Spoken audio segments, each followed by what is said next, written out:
Good communication. How does the Army make new officers? Well, I was invited to The Ohio State University to find out how ROTC, or the Reserve Officer Training Corps, actually works. And I came away actually pretty darn impressed with what I saw. And yeah, you're going to see these guys do some combat exercises in a few minutes, and you're going to be pretty darn impressed as well. But before I get started, this video is sponsored by PIA VPN. While I was in Ohio, I stayed at a hotel near the Ohio State University campus, and my hotel Wi-Fi was open, no password. This is perfect for eavesdropping or doing a man-in-the-middle attack like I showed in my video on cybersecurity while traveling. Using public Wi-Fi without a VPN is like having sex without a condom. You need protection, you need PIA VPN. PIA VPN acts as a tunnel between your computer and the public internet that hackers and rogue government agents can't penetrate. And a lot of people use PIA VPN because they want to consume content from countries with access restrictions. You can select what country you want your computer to look like it's in, and poof, your computer can suddenly access Netflix libraries from different countries. That's very useful, but I mainly use PIA VPN for security, and you should too.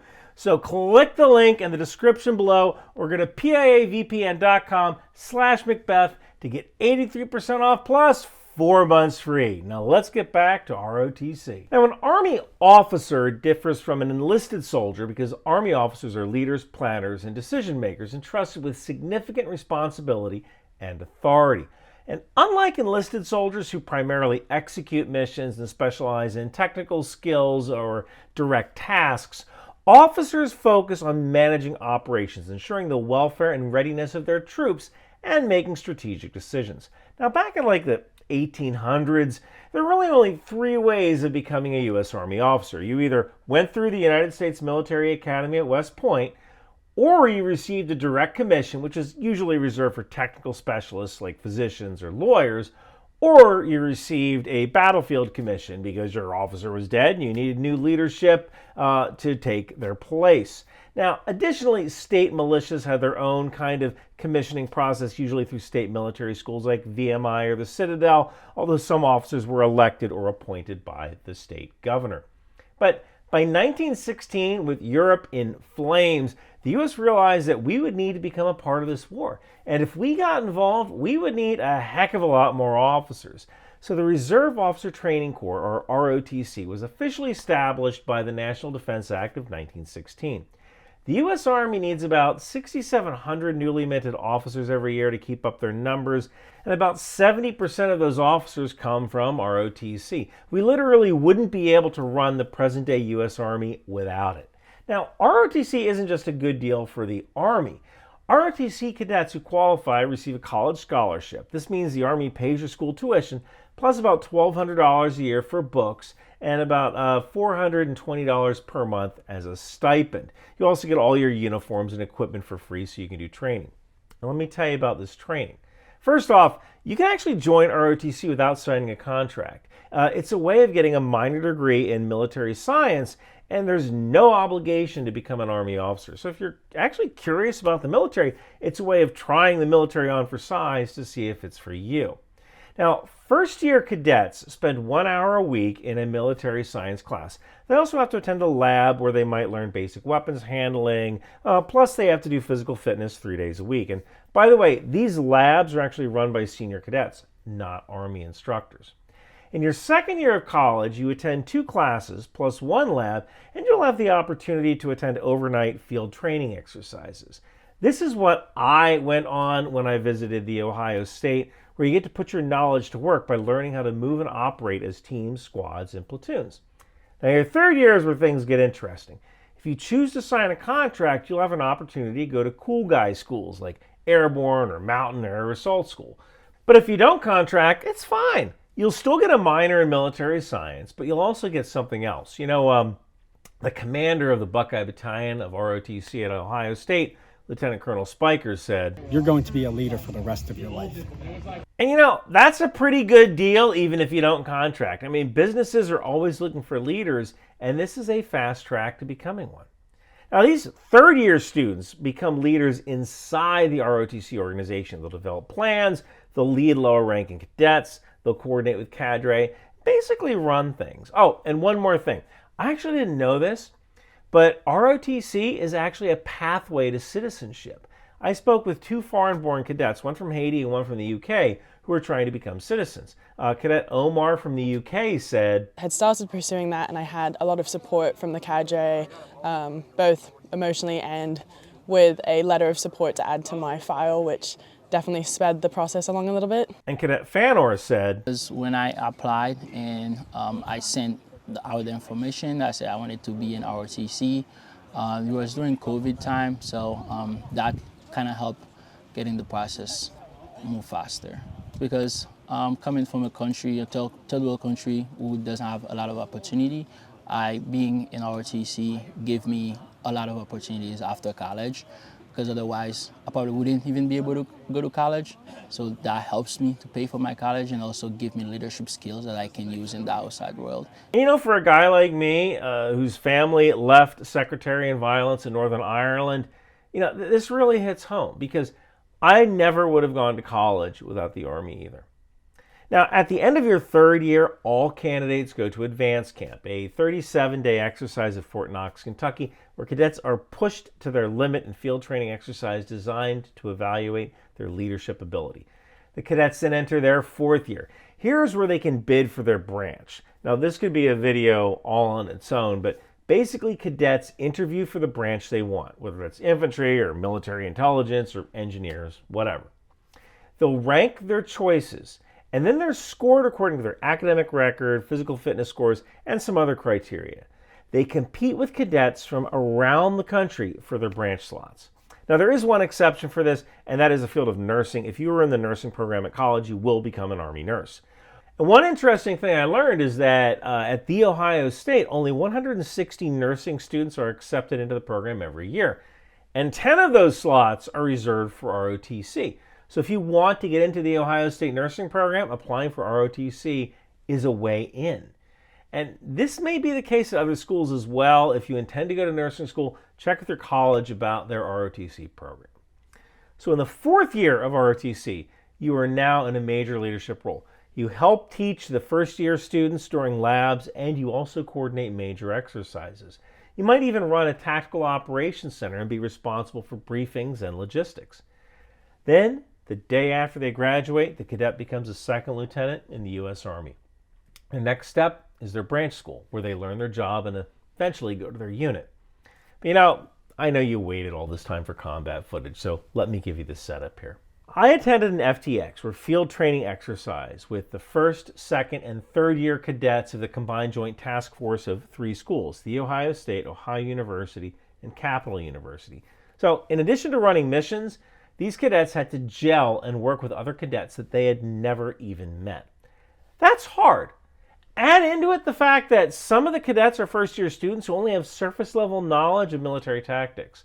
For some of them, it will be the first time they've actually moved tactically in the field, and sometimes it does kind of show. They're issued paintball guns, which definitely provide a sense of realism and a motivation not to get shot. Today's operation is a movement to contact, meaning that the cadets are assigned to take an objective and contact is likely along the way. Cadets are assigned leadership roles: platoon leader, platoon sergeant, squad leaders, team leaders, and rank and file soldiers. The soldiers who are in leadership positions have their performance graded by cadre, some of whom are fourth-year cadets. Now, I want to emphasize that what the cadre are looking for here when it comes to grading is not tactical proficiency. These cadets are not branch-qualified infantrymen. Rather, the cadre are looking for how they lead, how they make decisions, and how rapidly they execute those decisions. When I was out with the cadets, one of the exercises we did was a land navigation exercise.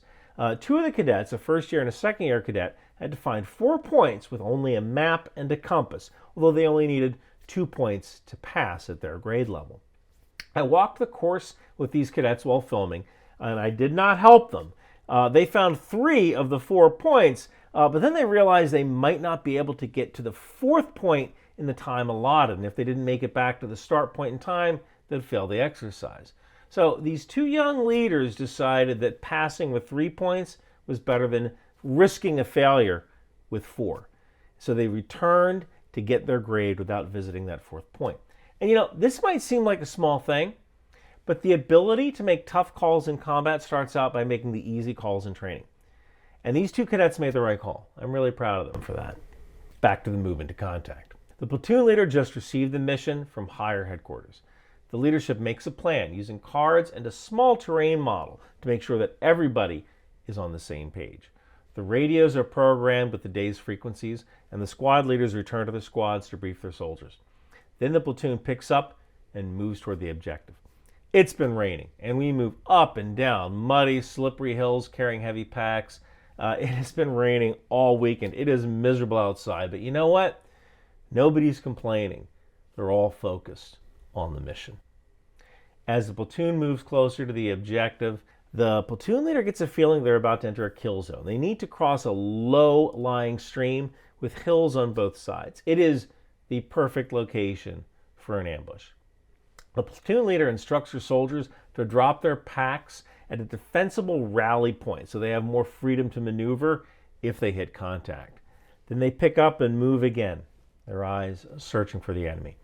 Luckily, they spot the enemy first. It's an ambush, but the enemy failed to get the element of surprise. In the military, that's what we would call a failed far ambush. And this gives the cadets an advantage.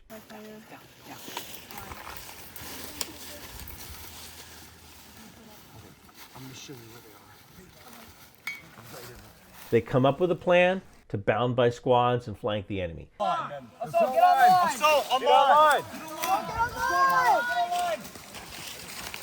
Speed and violence of action are critical here. This bounding tactic is also critical. One squad moves while another squad provides suppressive fire to keep the enemy's head down. Down. Team set. Go, go, go.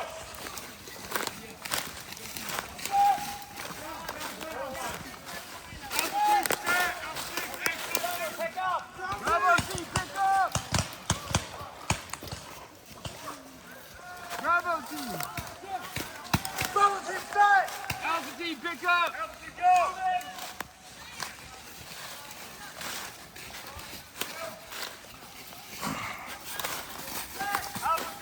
Bravo team, pick up! Bravo team moving! Boundary! Bravo team set! Alpha team, pick up! The cadets reach the stream and keep pouring suppressive fire onto the enemy. Hey, Bravo! Push up more on the creek! Bravo! Push up on the creek! Then they spot a single enemy near the stream and engage him. Hey, there's one enemy still in the creek! One enemy in the creek! In the creek, right below the bar! He's right underneath you! This enemy realizes that his situation is untenable and he retreats. One of the cadets is hit. This complicates things, but suppressive fire is the best preventive medicine. The platoon has to finish the enemy so the casualty can be evacuated.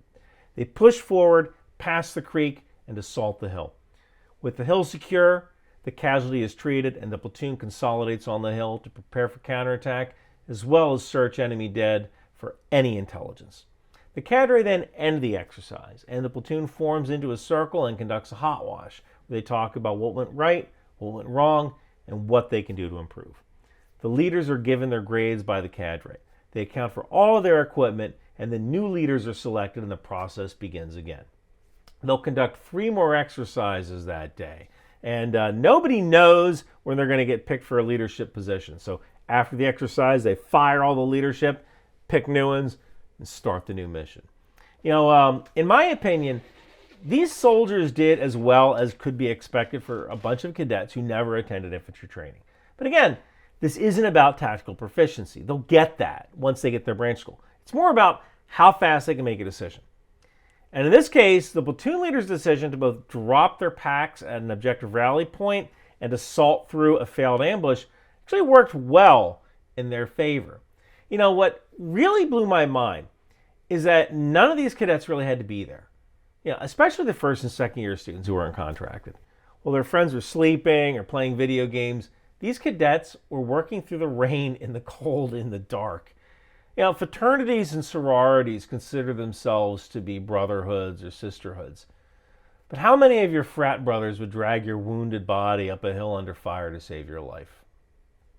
You know, I think Cadet McCann said it best when she said, I think the best part about this program is just the people that are here every single day. It's a close-knit community at such a big school, and it's just people that are here every single day that want to see you become the best version of yourself and push you to be better every day. amen. You know, if this is the future of the Army, I think we're doing just fine. There are a number of people I'd like to thank who helped me with this video. First off, Captain Boyle, who invited me to the program at The Ohio State, Major Conway, who works tirelessly for his senior students, and Lieutenant Colonel Spiker, who manages the whole battalion. Without you gentlemen, none of this would have been possible. Any mistakes I've made in this video are purely my own. If you're interested in ROTC, you can find out more at goarmy.com or check with your local college. They'll probably have a program. And hey, if you want to support the channel, head on over to Bunker Branding, where you can get my Intel Life t-shirt. I also still have signed copies of The Wind Machine available. You can also find them on Kindle or on Audible if you're a Marine.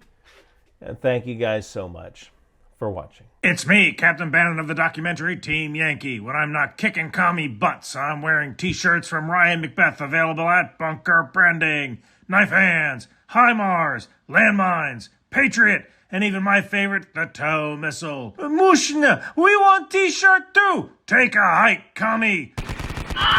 So come on down to Bunker Branding and take a stand for what's really important about America. Capitalism.